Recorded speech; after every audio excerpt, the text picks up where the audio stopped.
cardiologista e hoje vou abordar um pouco o assunto valvopatia mitral. Começando pela estenose mitral, a principal causa em países subdesenvolvidos é a febre reumática, chegando no Brasil a 95% dos casos, enquanto que nos países desenvolvidos é a calcificação mitral degenerativa. A febre reumática, então, se dá pela faringoamidalite streptocócica não tratada. O diagnóstico para febre reumática, tanto para primeiro episódio de febre reumática quanto para recorrência de febre reumática, se dão através dos critérios de Jones. Teremos os critérios maiores, que são a poliartrite, a cardite, os nódulos, o eritema marginatum e a coreia de Sydenham, e os critérios menores, que são a artralgia, intervalo PR prolongado, febre e marcadores inflamatórios elevados. Sendo que para recorrência de febre reumática, basta termos 2 critérios menores e evidência de infecção estreptocócica. A prevalência da febre reumática no Brasil é até 7 casos por 1.000 escolares, sendo que desses, até metade pode desenvolver cardite. Até 3% dos pacientes não tratados para febre reumática, não tratados para infecção estreptocócica, pode desenvolver febre reumática. O diagnóstico da estenose mitral, então. Nós teremos os sintomas, que são sintomas de insuficiência cardíaca, dispneia, ortopneia, dispneia paroxística noturna, pode ter palpitações quando tem FA, edema agudo de pulmão, às vezes é a primeira forma de apresentação, edema de membros inferiores quando a gente tem estágios mais avançados com falência de VD.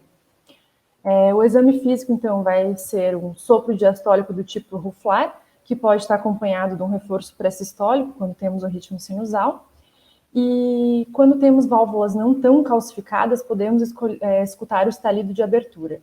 Quando a válvula está muito calcificada, a B1 é hipofonética. Quando tivermos B2 hiperfonética, é por hipertensão pulmonar. A confirmação diagnóstica se faz através do ecocardiograma transtorácico.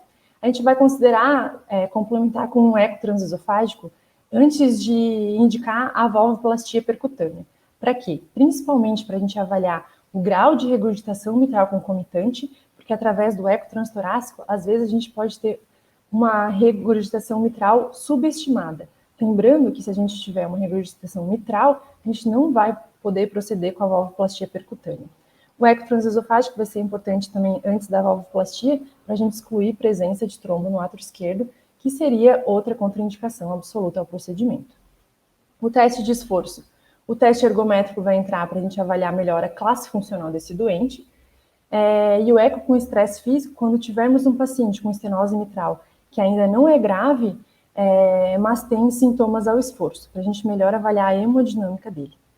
O cateterismo entra quando ainda tivermos dúvidas em relação à estenose mitral com os exames não invasivos. Os estágios da estenose mitral reumática serão 4 estágios, sendo que o estágio A é quando o paciente tem risco de desenvolver estenose mitral, quando tem uma abertura endoma discreta. O estágio B já pode ter remodelamento, mas a área valvar ainda é maior que 1,5, já pode ter aumento do átrio esquerdo. O estágio C é quando temos estenose mitral grave, ou seja, área valvar menor que 1,5, no indivíduo assintomático. Nesse estágio, a gente já pode ter remodelamento a ponto de já ter hipertensão pulmonar. O estágio D, então, são indivíduos com estenose mitral grave sintomática. A medicação, então, vai entrar para controle de sintomas. Quando tivermos congestão, vamos entrar com diuréticos. As medicações que diminuem a frequência cardíaca, elas vão ser importantes tanto para melhor tolerância ao esforço, quanto para quando o paciente entra em fibrilação atrial, para a gente controlar a resposta ventricular, que são os beta-bloqueadores, a digoxina e os bloqueadores de canal de cálcio. Se o paciente entrar em FA, se impõe a anticoagulação com varfarin, e também o controle da frequência cardíaca, porque a FA nesses pacientes é deletéria, porque o aumento da frequência cardíaca diminui muito o tempo de diástole e faz com que os pacientes fiquem muito sintomáticos. A cardioversão nesses pacientes com estenose mitral grave não está indicada, a gente deve primeiro proceder com intervenção na válvula para depois pensar em cardioversão. A anticoagulação do paciente com estenose mitral em ritmo sinusal baseada em tamanho de átrio esquerdo e contraste espontâneo no átrio esquerdo ainda é controverso, mas o guideline europeu, ele indica anticoagulação para esse paciente que tem um átrio esquerdo maior que 50 e um volume de átrio esquerdo maior que 60. A profilaxia secundária, então, se faz com bezetacil a cada 21 dias.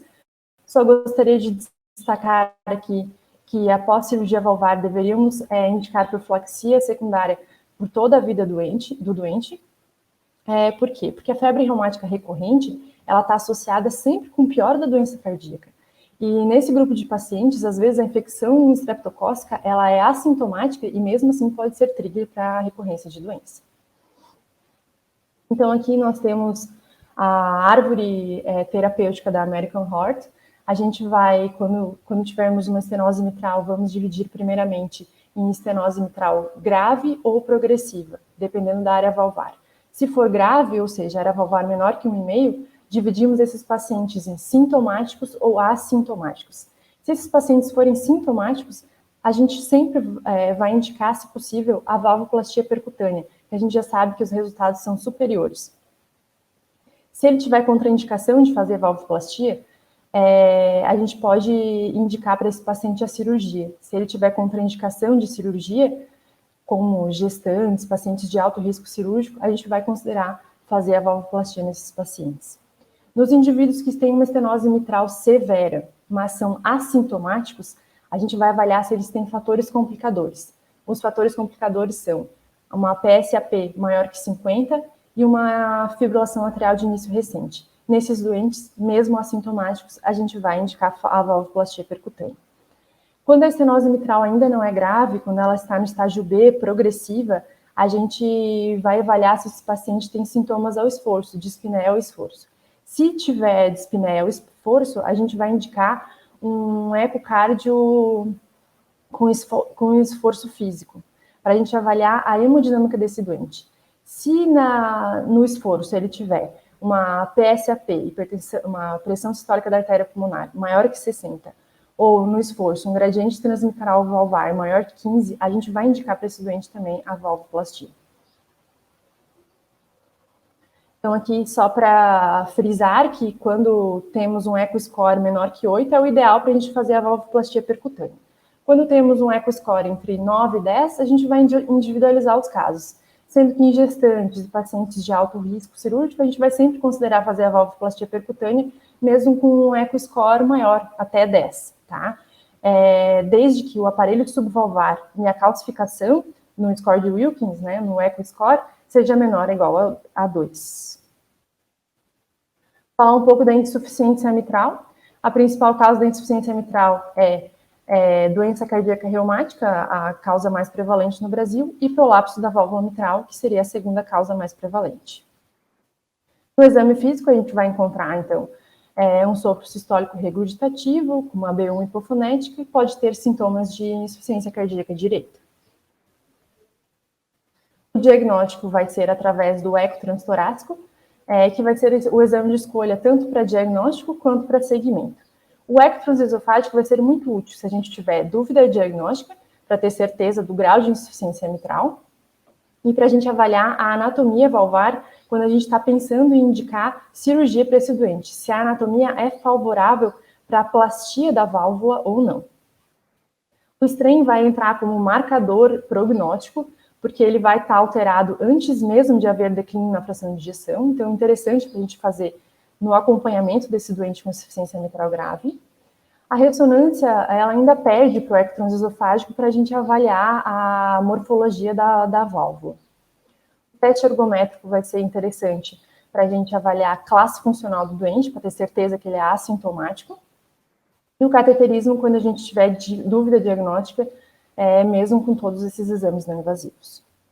O BNP vai ser uma importante ferramenta para a gente fazer diagnóstico diferenciado de dispneia, se essa dispneia desse paciente é por uma pneumopatia, por exemplo, ou se por causa dessa insuficiência mitral grave.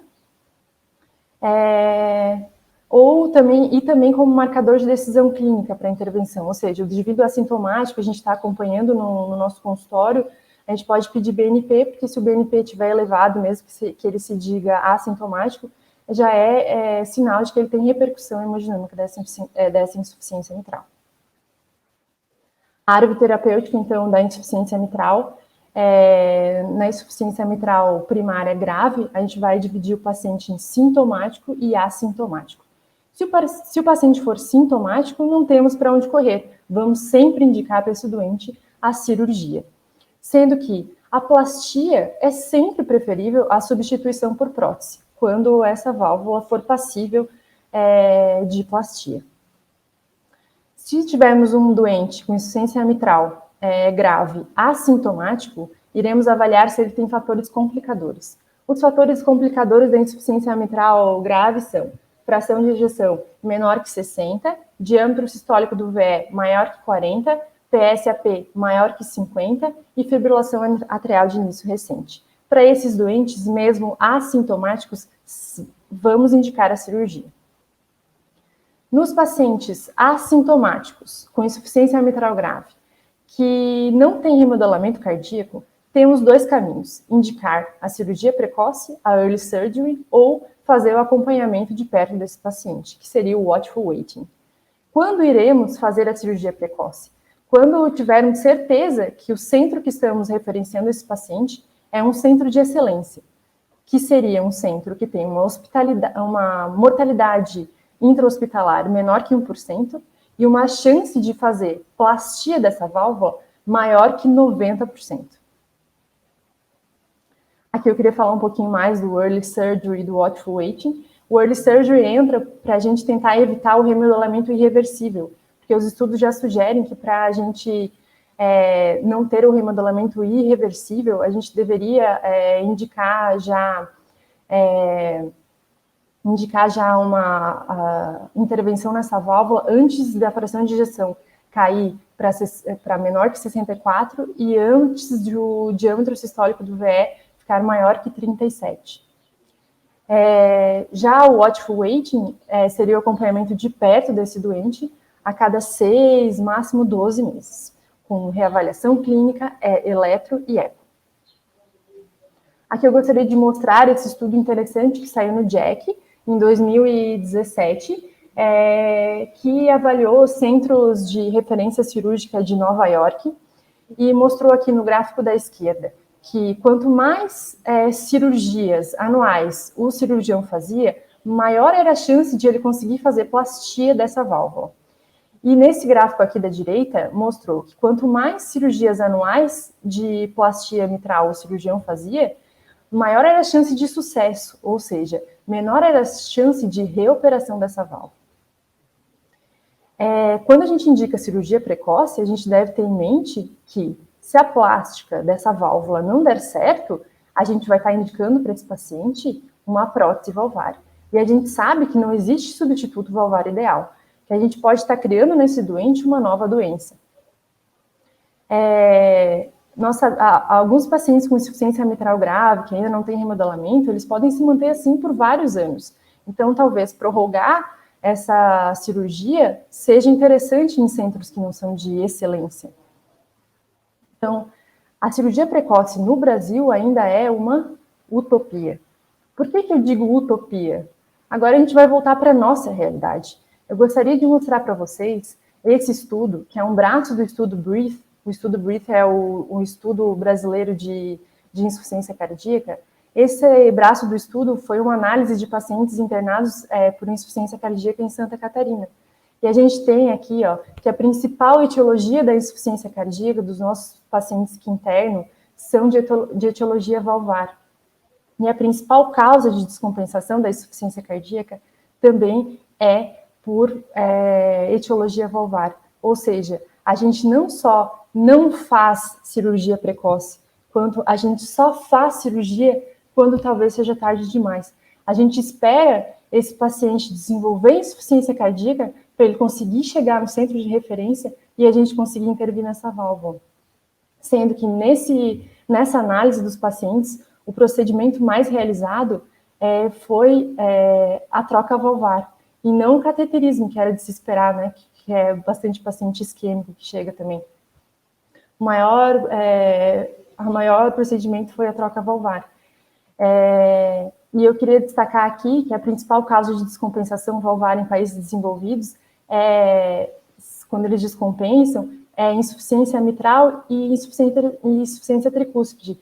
Geralmente secundária, quando a gente já tem um paciente com cardiopatia mais grave, com um coração mais dilatado, com um remodelamento mais importante. E a nossa principal causa de descompensação, que a gente viu nesse estudo, foi o quê? Foi estenose mitral, 51% dos pacientes. Então, a gente não só não trata faringoamidalite estreptocócica nas crianças e adolescentes, quanto a gente deixa eles chegarem a um estágio de uma insuficiência cardíaca, às vezes irreversível, às vezes os pacientes chegam nos nossos centros e já têm uma hipertensão pulmonar severa, a gente já nem consegue mais intervir nesse doente. Então, é muito importante a gente conhecer a realidade para que a gente consiga fazer diferente. Por último, então, eu vou falar sobre a insuficiência mitral secundária. A principal causa de insuficiência mitral secundária, então, o problema não é na válvula, é no VE, que está normal, dilatado, causando deslocamento do músculo papilar. Até pouco tempo atrás, não tinha muito o que fazer quando o paciente era refratário, e hoje em dia, nos nossos guidelines, eles já mostram que a gente pode considerar fazer a intervenção dessa válvula, principalmente a intervenção transcatéter, que seria o MitraClip. Isso se deu por causa deste estudo importante aqui, que foi publicado no New England, que foi o estudo COAPT, que ele foi muito feliz em mostrar redução de hospitalização em 2 anos e diminuição de mortalidade em 2 anos.